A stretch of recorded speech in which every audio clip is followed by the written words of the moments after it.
In the speed video that you've seen, that one slide, it took less than 10 minutes in order to develop and design.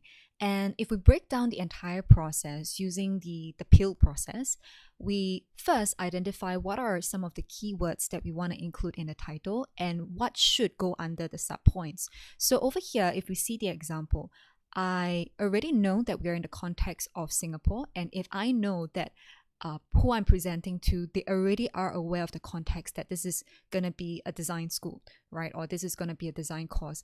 I can remove this. And if these are words that I want to highlight in order to really attract people's attention, I can, bold it and then eventually put it in the headline.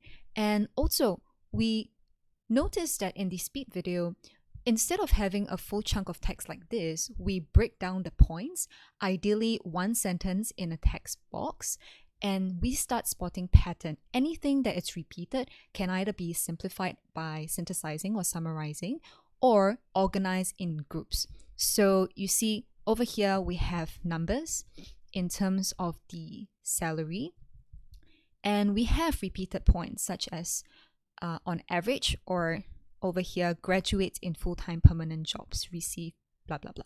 So can these be combined into one phrase or one sentence? Yes, it can. And so we kind of shift things around, and of course you want to do your sketch first. And if I know clearly my sketch is going to have a headline at the top and then 3 columns at the bottom with a very bold graphic on the right hand side, then when it comes to the time where I have to design, it becomes really, really quick. And you notice that the final styling comes all the way at the end in terms of the choice of colors, in terms of the use of shapes. So at the end of the day, the entire design process actually starts with understanding your key point.